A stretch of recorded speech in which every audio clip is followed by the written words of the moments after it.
Um,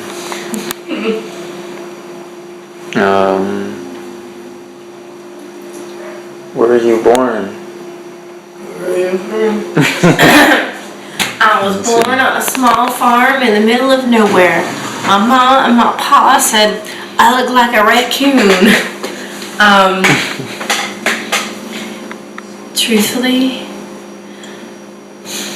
I was born in South Bend, Washington. Is that the truth? It's the fucking truth. I wouldn't lie. I wouldn't lie twice. Like. And how was it growing up there? I didn't grow up in South Bend. Well, tell me about growing up. I grew up in a small town of 250 people in rural California. It's called Sheridan. It's an orchard town. And I lived in the town, and literally the town had 4 blocks. It was like 4 blocks of houses next to each other, and then the rest was just country. And I lived in one of the 4 blocks. And it was nice when I was a kid. You're totally like not paying attention to me. I am. You're all. I was trying to think of another question. I liked growing up there when I was a kid because there were no curfews or no cops, and we could run around, and my parents let us run around. We had a sort of freedom that we don't have now. We kept our doors unlocked at night. My mom used to leave us in the car when she went grocery shopping. I mean, it was a really small town. Like with the windows rolled up and everything? Well. In the sun? No. And then she'd get pissed at us because we used to hide. And she'd be like, oh my god, where are they not in the car? We used to be like, God. She'd be like, that's not funny. We're like, well, we're fucking bored. Sit in the car for an hour, damn it. Why didn't she just take you inside? Because it was easier to go shopping without us. Shut up! Who's us? My brother and myself. My brother's about a year and a half older than me. He's 29. What's your brother like? I don't know. I don't know much about him. I don't know what he works at. Aerojet. He's a jet mechanic. He is married and has a kid. His wife has a son from a previous marriage, so my brother actually lives with 2 kids. And they own a house. And they went to their wedding not too long ago, about a year or so ago.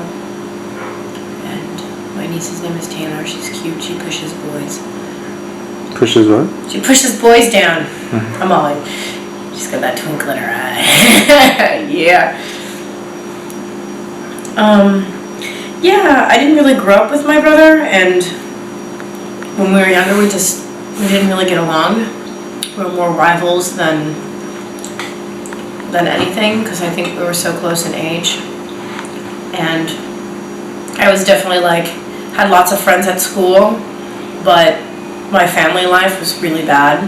And I think it was for the opposite for my brother.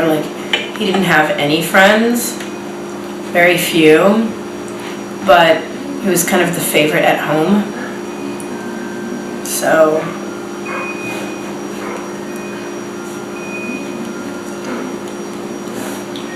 he was the good kid, I was the bad kid. How's that working out? How's that working out for you? Being the bad kid. What do you mean, then or now? Both. I think growing up it was really frustrating for me because my parents split up when I was pretty young. And I got along really well with my father. And then when they split up, sort of my mom and my brother ganged up on me. I can see that. And that was really shitty. Now, I don't really talk to my brother maybe once a year at the most. We're very estranged. I don't really know that much about him. And his world, and it's not just that. I think that we just live in 2 very different worlds. Like, I wouldn't know what to say to him, you know? And, like, I try, and I know that he tries, but when we talk to each other, it's really awkward. And so that's kind of hard. I don't know.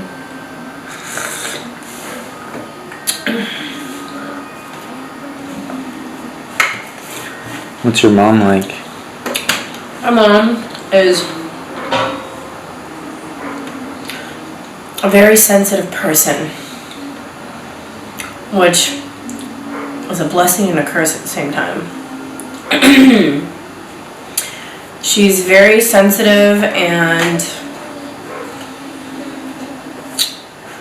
I don't know, she just strikes me as a very unhappy person. Every time I spend time with her, I always think, you know, my mom's I've never really seen her happy. Like, I don't think of my mom as being a happy person. I think of her as being a really unhappy person, and I don't know. She's weird. My mom works really hard. I think her life has been hard. I don't think her life has been easy, and I definitely appreciate that, but it doesn't make it easy to have a relationship with her. I definitely feel like the mother more, and it's always been like that. So, What kind of memories characterize your childhood? I don't have a lot of good memories of my childhood, honestly.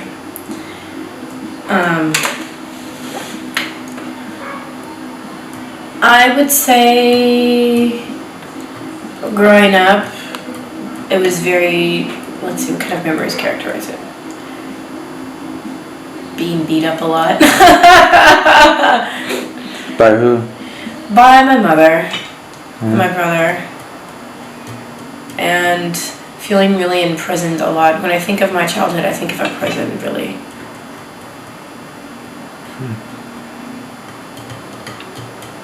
So.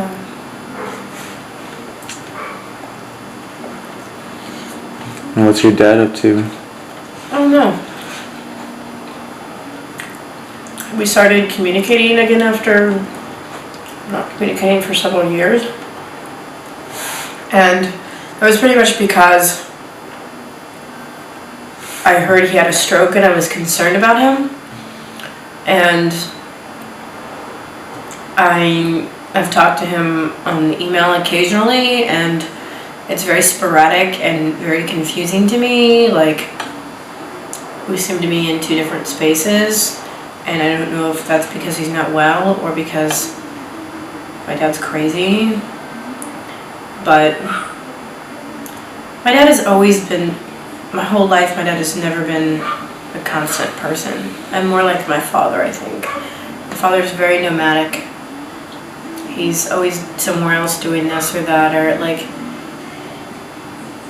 and yeah, he's not around too much.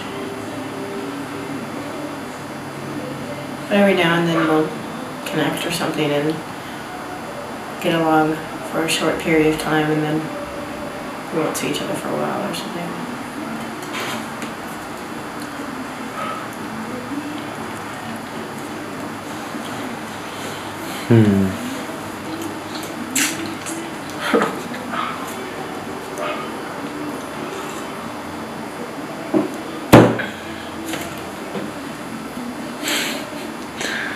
Can I keep asking more questions? Go ahead. Ask whatever you want.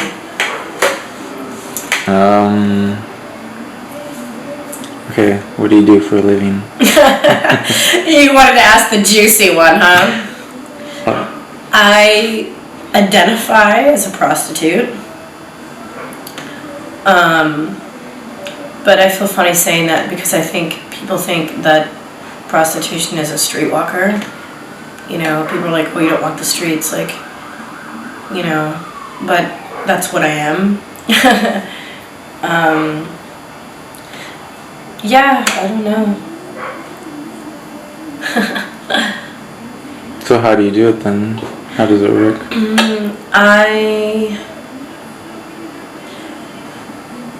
have an apartment that I share with another friend of mine who does the same thing that I do, obviously. And we split the rent.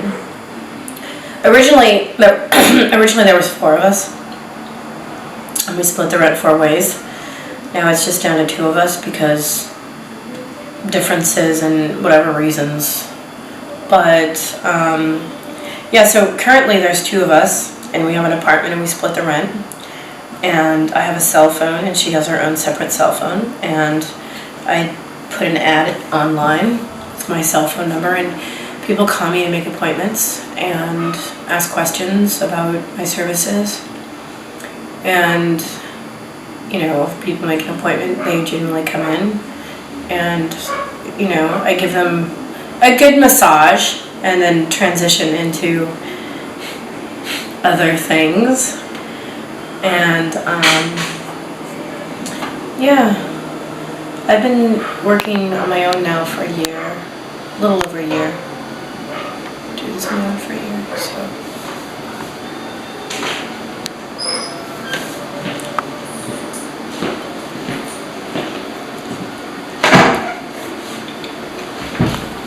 What's for them? Are you alright? What were you on the toilet and your feet fell asleep on you?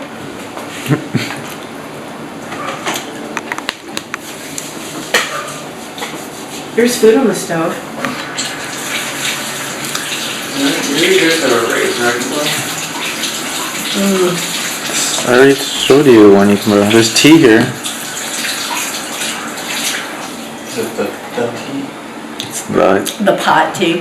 The pot. the opium tea. What's your astrological status? Available.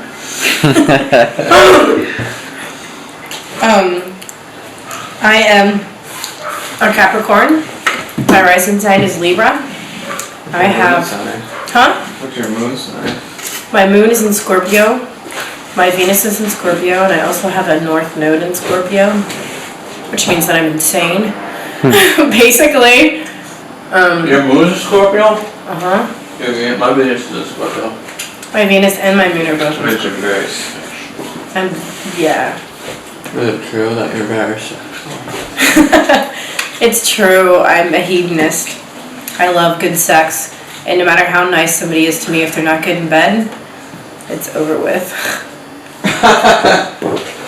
You're out of here. I wish I wasn't like that, but it's true. Like, I just need to be with somebody who's Fuck, right? a good lover. Like, I need that intensity on that level. Of course, all those people are mean to me. We're good in bed, but not good outside of bed. But That's good. that's what I get. So,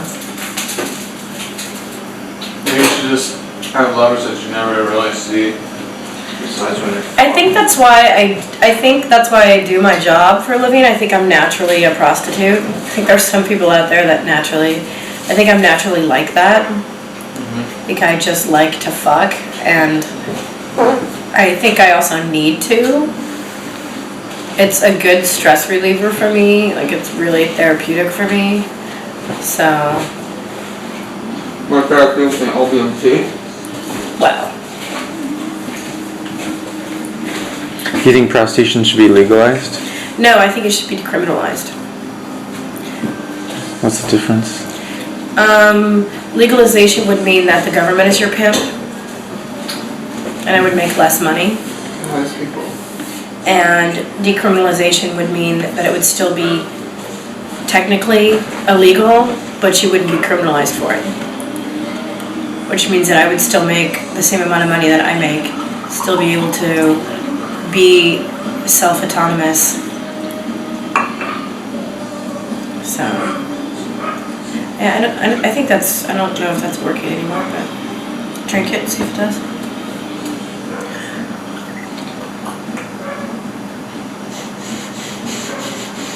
Oh my God! Has it been working on you now, still? Ooh. We shut Dylan down and make us go, so make him do some more. You kept trying, you're all, get one for me. I'm like, you fucking hook yourself up. It's funny. I didn't know how to say it to him. I got know. one of your.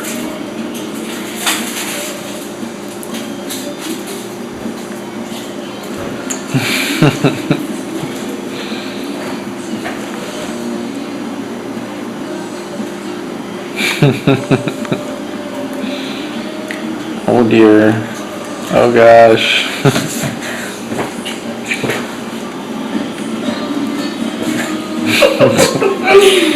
I'm gonna put this on the internet. Woo! I'll make me some money.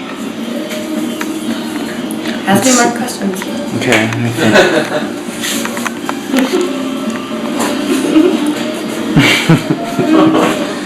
Tee, shut the fuck up. TV, motherfucker. What do you think of that guy Locust? He's got a nice Can I cuss on camera? Is that cool? He's a fucking bitch.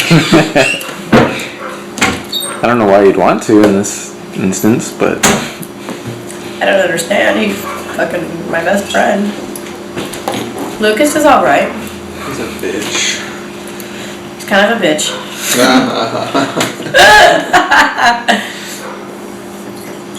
Ooh. Damn. What do you think about Locust? I just said what it was. Locust is alright. what about, Locust is aight. He's here, man. what about that guy Shane? Shane I really like. Yes. Why? Let me tell you about Shane and Locust, okay? Please do. They're like little boys.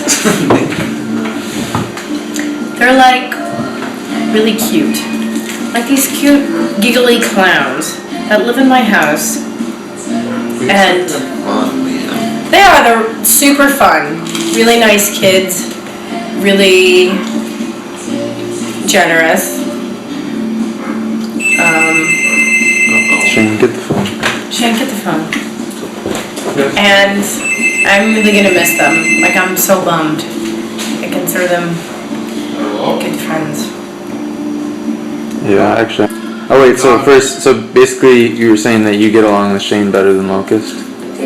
Let's go back to that. No.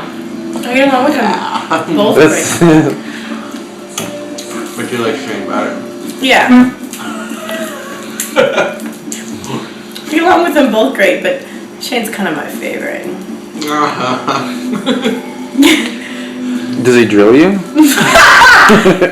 Is that what it is? I wish. Yeah. Have my ass. Get that fucking camera on my face, dude. How do you respond to that, Shane? I don't know. She's serious. I think she's serious, Shane. Honestly.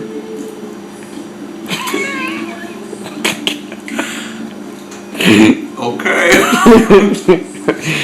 I think you're interviewing Christine right now. Alright. Anyway, Christine, Yes. you want Shane to drill you or what?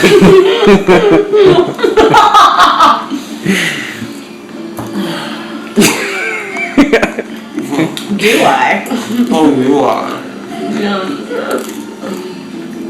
Looks pretty outside. I want Pigpen to drill me. Tell me about your relationship Who's this with Pigpen? Pigpen, with Mr. Penn. Mr. Penn. He called me the other day. He's like, "Oh, this is Mr. Penn." He's like, "Yeah, I've got 2 fingers in my ass." I was like, It was really funny. My relationship with Mr. Penn. I don't know. I would describe it as really cool and mellow and nice and casual and fun. Except for the fact that he's not drilling me. But you know, I'm working on it.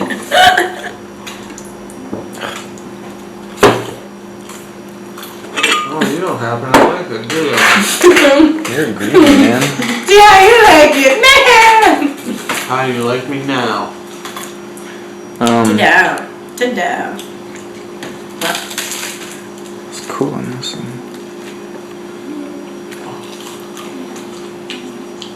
What else can we talk about? Talk about the big wart on my ass. Yes, let's talk about that. Yeah. Maybe that can relate to why he's afraid to go at it. This thing has its own zip code, man. I could talk about. I mean, if you're bored, I'm not bored with me, so I can just talk all you want about me. Do you want to talk more about your growing up? Go ahead. I like it. Oh, never loved me. I wasn't her favorite. Mom would never love me. I wasn't breastfed. Were you not best friend? I don't know. You should find out. I don't think I You was. should be able to sue your mom if she didn't breastfeed. That's an interesting idea, Shane. Let's develop that idea.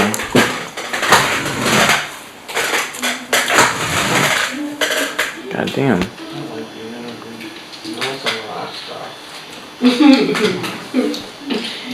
Don't you think you should be able to sue your mom if she didn't breastfeed you? Oh my god. Yeah. This is a clown. Don't you think it's your right to be breastfed? Best fed. Breastfed? Well, I think that some women aren't capable of breastfeeding, and I think for some women it's really painful for them. Well, they can do the pump, can't they? Is that still? You know, I could never get a pump to work for me. So I had a hard time with that, but you know. What's it like giving birth? You know, my birthing experience was, it was good, you know? Like, I was really young. Like, I think I would do it differently now if I had kids. I think I would stay home and have a midwife. Because I found, like, going to the hospital to be very cold and detached, and you know, I was there with nurses that were going on and off shifts. I didn't have one consistent person, and your doctor just comes in and pulls your kid out and goes, which is strange to me because you spend all this time developing a relationship with your OBGYN. OBGYN. Yeah. What's that stand for? GYN is gynecology. What? The light switch? Thank you. Is gynecological. OB is like obstetrician.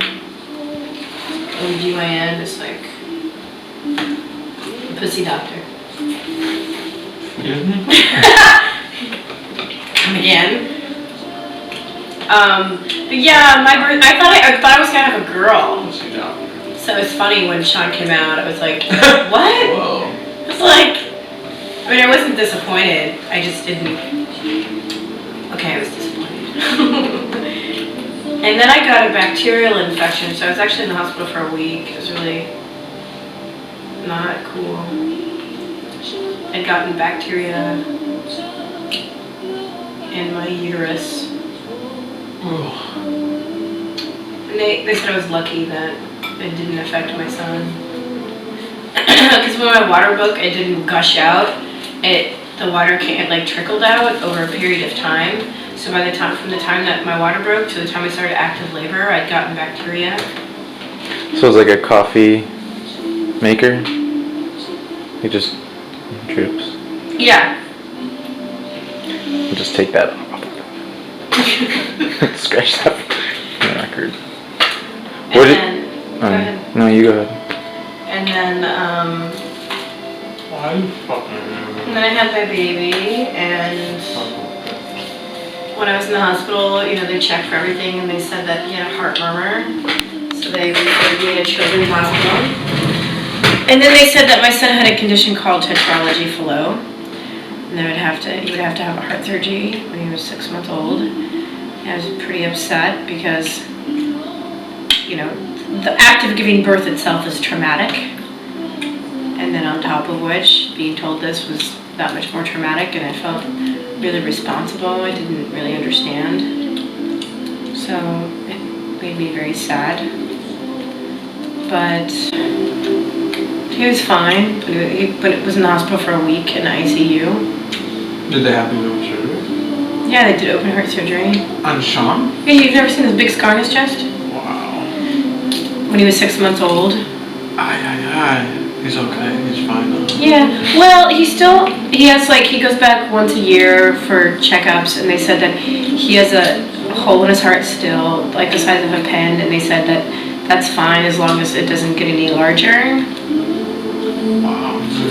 And then he had a heart valve that was removed because it was deformed and blocking the flow of blood to his lungs. So he had really bad circulation, and pretty much his hands and his feet were blue all the time. And he would like crawl and gasp for air. Like I couldn't go home to the hospital unless I learned child infant CPR and like all this stuff because he had a hard time breathing. So yeah, it was pretty intense. But he was in the hospital for a week, and when my dad came, oh my God, that was a disaster.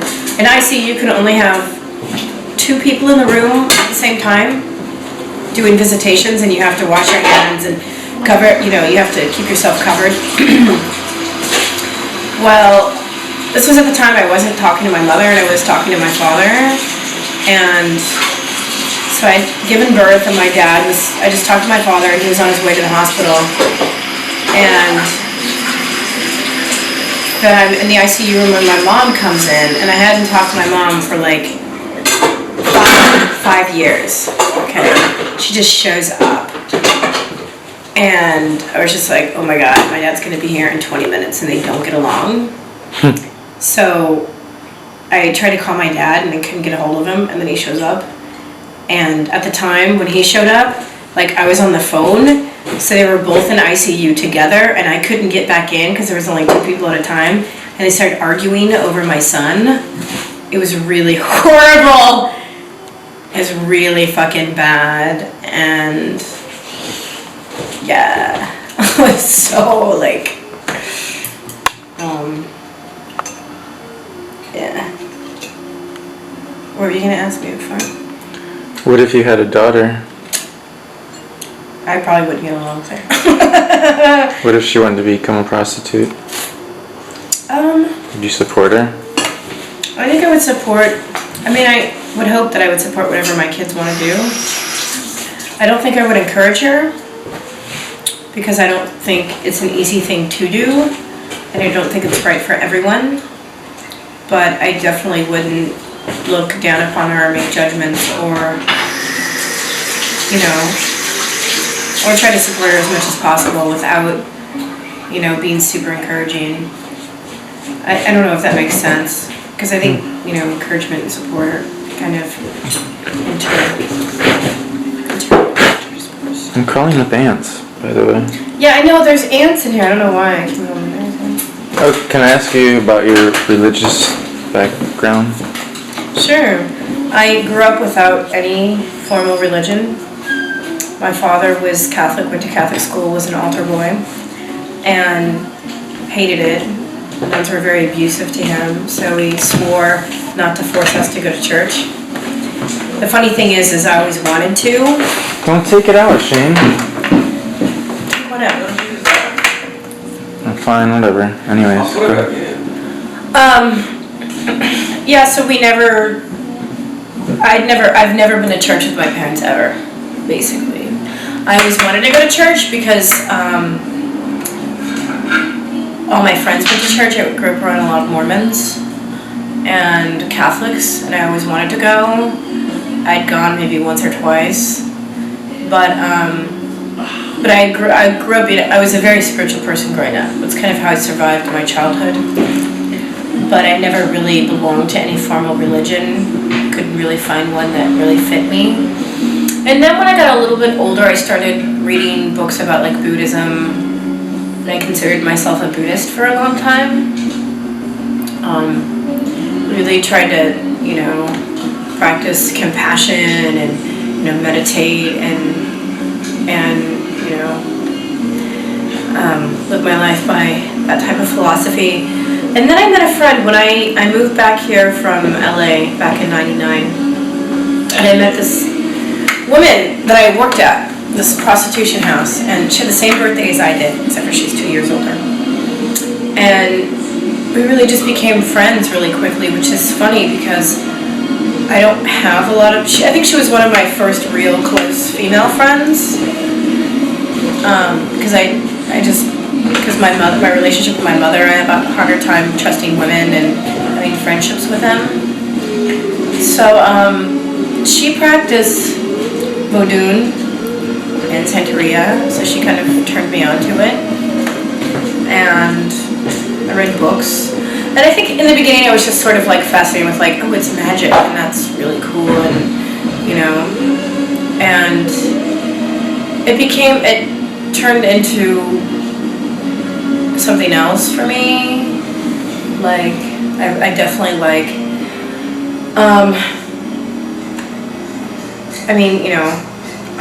look at me now, it's like I'm initiated into it. I just did a huge ritual over the weekend. I received an Orisha.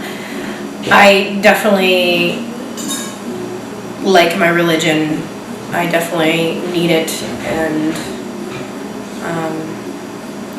I'm Native American, and I definitely feel connected to that spirituality and that sort of indigenous belief through this religion, through Santeria. It's also very much, it's very African-based. It's very much a tribal thing, which is why I think it appeals to me so much, and why I think that it works for me, and I'm connected to it, and they're connected to me.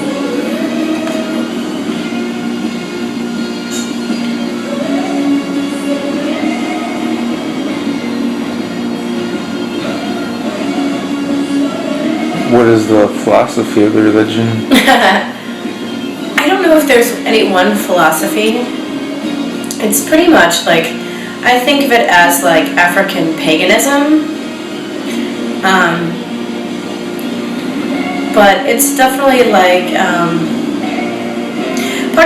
one of the main reasons why it really appeals to me is because they really don't believe in dualities. My madrina, which means godmother, my madrina told me once, and I chant this in my head like a mantra. It really made sense to me. She told me once, she said, Christine, people make judgments, the spirits don't. The Orisha, they don't care, you're good, you're a good person. Most people are. It's people that make judgments, that say that you're bad. It's people that have dualities. The spirits, they don't really care, And I forget that sometimes. I forget that, like, because I live in this world mostly, like in the world of the visible, and it makes it hard to remember that. But I think, it appeals to me so much because all the Orisha, which is what they call the spirits, and Voodoo, it's called the Loa, they're more like people. They're not like God. They're not saints. They're not perfect. They make mistakes. They're loud. They're boisterous. They drink rum. They smoke cigars. They live their lives, and they express themselves. And they have, in Voodoo they have this, Razuli Frida, and she's considered the patron saint of prostitutes. I don't know any other religion that has a saint of prostitutes, that has, that welcomes that and is connected to that. Like, in Christianity or Catholicism, I would have to repent. I would have to do Hail Marys for what I do for a living. In this religion, they really accept you for who you are, and they want you to be who you are. It's not about like changing your life to be like them. It's about being yourself and being okay with that. And you can practice other religions and still be a part of Voodoo. You don't have to give up anything in your life, really. And that's, I think, why it appeals to me. Because I just feel like, and it's good, the more I feel accepted in my religion and with my spiritual family, the more I accept myself, and my life around me is better. My friends have changed, over the years, and I have nicer people around me that accept me because, I think it's because that religion, it's sort of a catalyst. It's definitely like, don't know if I articulated that well, but That makes sense. Makes total sense. yeah.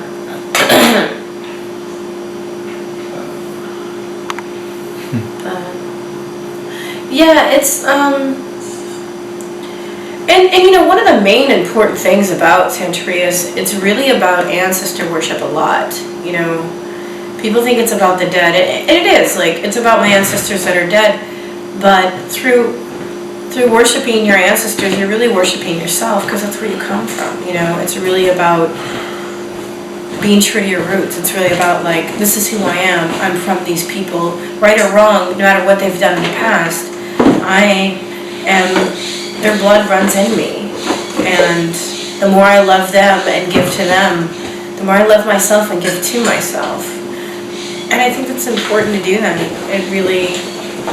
It's really about, you know, having a relationship with your ancestors and with the spirits. Really is metaphoric for having a relationship with yourself. Taking time out every day. You know, I mean, you see me, I spend so much time during my week taking care of my altars and the spirits and talking to them and giving them food. And that's like, you know, 5-10 minutes a day, but that's 5 or 10 minutes just for me. That I take aside just for me because I'm important and because my religion is important. And that's, you know, it's good to do that, I think.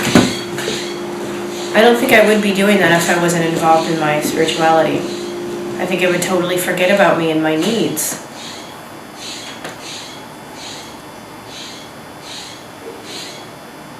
What's the difference between Santa Maria Voudon and Candomblé?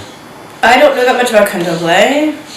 I could tell you I don't think anybody does. I could tell you technically the roots. Like, Santeria is African-Cuban. Voodoo is African-Haitian. Candomblé is African-Brazilian.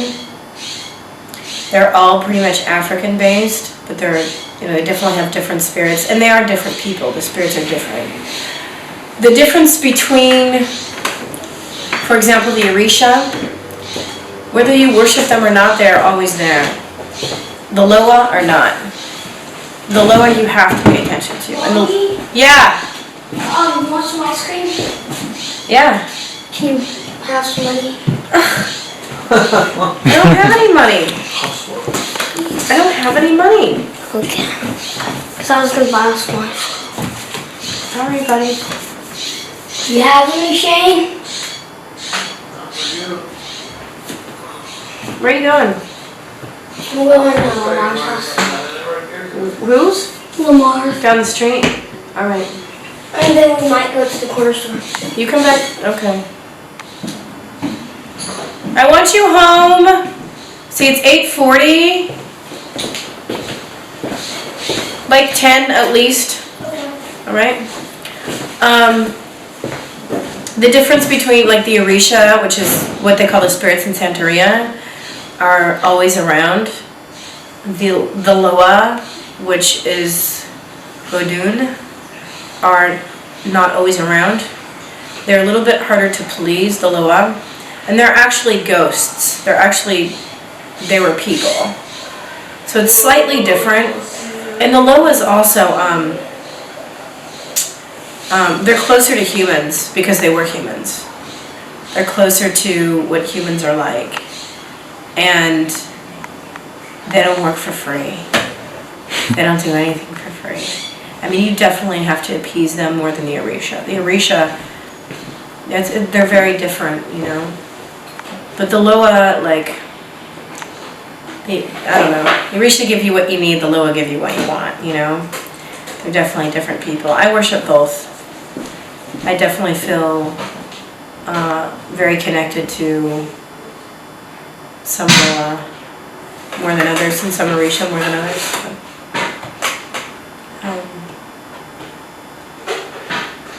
Yeah, and you know, the story goes, you know, the Loa or in Funan, like, they believe that, like, Bandai, which is what they call God, the Supreme Being, that humans can't, they have no concept of that. It's too large of an idea to conceptualize. So you have the Loa, which work between the Bandai and humans. They're sort of the intermediaries. You know, Seems like every religion has that. It is. I mean, it's pretty present. I mean, it's not unusual. Interesting. They're all intrinsically connected.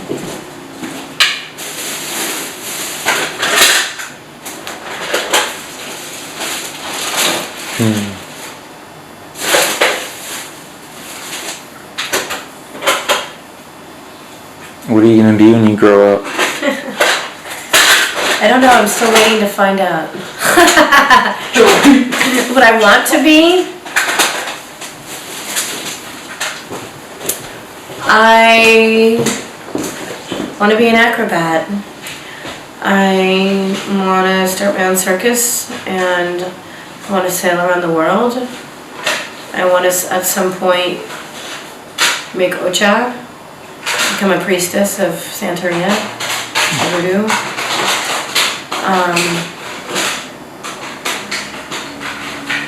I want to own some land somewhere and have a big farm, big ranch with horses and lots of people and friends and I don't know. I want Sounds to like try a good opium one day. Didn't you just do that? Well, I want to smoke it.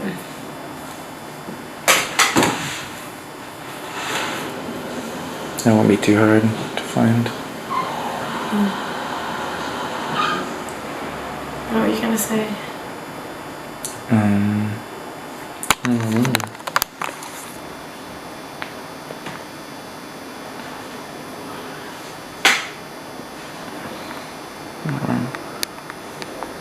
Nothing important.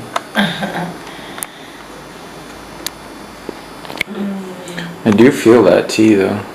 That's why I've been like, Makes you mellow and then you're like, yeah, I'm so mellow. pretty subtle, but But actually the first cup I had, I was like, whoa, it hit me hard. I was like, but now it's just like, of course you wait till Shane's in the room to say that. I was like, dude. Mm-hmm. No, but you can drink some wine, dude. I'm sure he'll feel it. I'm going to. I want to one day play a musical instrument. I really love music. I feel like it's in my future. I want to learn fire. No more tea. Wah wah. I want to finally figure out relationships, how to deal with it, and You have to write books and stuff to help others. yeah, I just have to figure my crap out. I want to, I mean, another big thing that I really want to do is just be an advocate for prostitution, prostitutes. And, you know, I don't know what that means, but I do know that for sure I want to have conversations about it and just try to give people a perspective that they don't have about the industry and stuff like that. Maybe like an advocate for the decriminalization. Yeah. I mean, I don't know how much I want to sort of put myself out there because I have a son and stuff like that. And It's true. but I want to at least, you know, I think even having these conversations are powerful because, you know, 10 years ago, you couldn't have these conversations, you know. I think it's important that now that we can talk and we don't have to live in fear as much, that we should really start talking about it. It's such a, like, you know, people have so many, the only way you know about the industry is through, like, media and stereotypes. Because you have to be quiet because you can get busted and get in trouble, and I think more people need to talk about it to, like, you know, help people get a different idea, or the real idea of what goes on. And, you know, it's not all like drug addict women, you know, and it's not like that. It's such a very narrow view of what really happens. Is there a big scene in Oakland, you think? Of what? Or in the Bay Area? Of prostitution? Like the way that you guys do it? I don't know. That's the other thing that kind of sucks about the industry is because there is that like oppressive silence because we can't get busted. If I told people, yeah, I'm a prostitute, and if word got out, I could get the possibilities that I could get busted, but and that the way that's harmful is not just because it perpetuates stereotypes, but also because I don't connect with other people in the industry, so there's no unity really. And that's a major problem is because, the women in the industry, we don't find each other as much. We're pretty much, and that's dangerous, like being out on your own doing this, especially if you're working on the street and you're on your own, it's fucking dangerous. And that's how they keep the power in men, because if you're working on the street on your own, you need a man to protect you, you need some kind of protection, There needs to be some unifying forces going on, and it's hard, It's hard when you can't talk about it. It's hard when you have to, when you're afraid that means you could get in trouble. That means there goes your livelihood. And I'm a single mother, What would I do if I didn't have my job? It's not like I have a resume and I can get another job really quickly. I mean, that's the other problem, is the job isn't sustainable because I have no room to do anything else. I'm always going to be doing the same thing in this line of work. It's not like I get raises or I get managerial positions, and it makes it hard to sustain. And how do you transition out? How do you transition out when you've been underground for so long? How do you then now surface? You can't. It's really hard to do that. So what do you do? And those things I think people need to start talking about them. I agree. Yeah. In 10 years, not only do I not want to do this, I don't know that I still will be able to do this, just because I'm going to be 10 years older. Who knows? So, what am I going to do? That's why we make so much money. You have to make a lot of money, because, yeah, I don't know. Sail around the world. That's what I want to do. I want to sail around the world. When you retire. Yeah. I'm going to buy some land somewhere. And do my acrobatics. I want to teach acrobatics too. And build a big gymnasium on my land. And have acrobatic camp.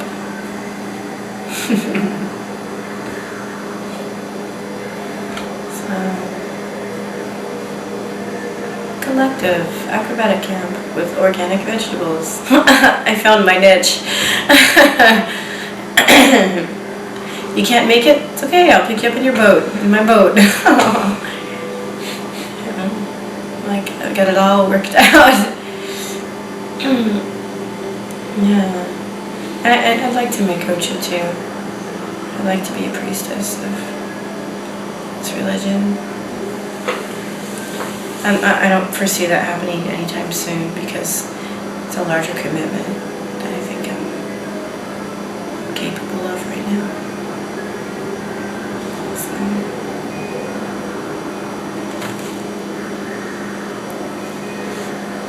Tape's almost over. In closing, I think I'm great, and yeah. Hello, yeah, sure, for sure, way. Do you like my ballet? You're like, no. Let's see what else I can do. I'm so fucking boring. I guess I'm not that boring, but I feel boring.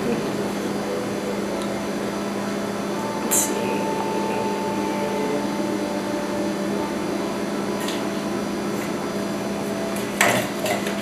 I want to write a book. That was my other goal. I've always wanted to write a book. It's funny though, I haven't been writing lately. energies have been really focusing on school, physical stuff, not mental stuff.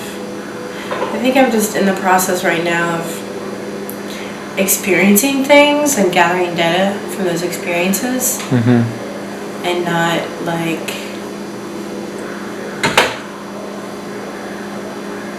I don't know, What's the book gonna be about? my life. I always wanted to write a book. I mean, I can only write what I know, so I figure write about my experiences. About being a woman and a single mother and a prostitute and whatever else is that I am. whatever that means. And yeah, I don't know. These roses smell really good.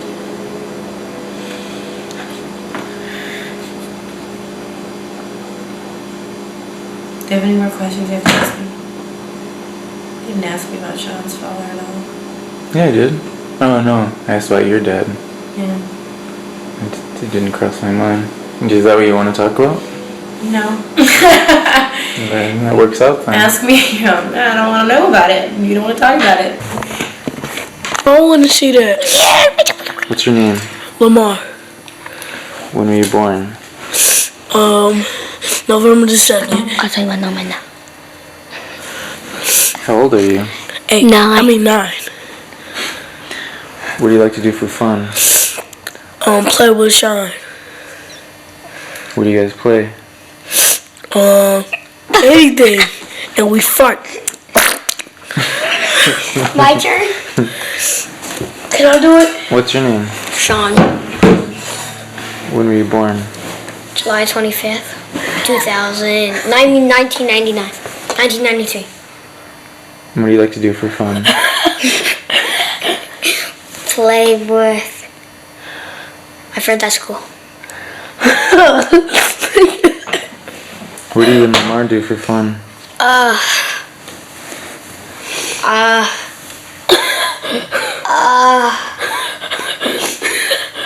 Man, you don't tell me I'm not. I'm not nothing. Get off me. Lamar, what are you gonna do when you grow up? I'm gonna be a basketball player.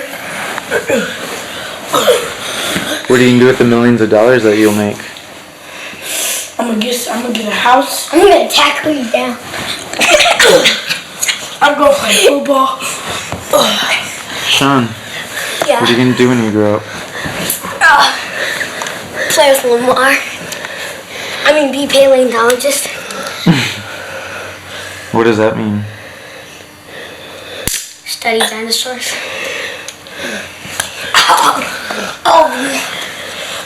What else do you want to ask him? Oh, dude, the battery just ran out. Oh, that sucks. Okay.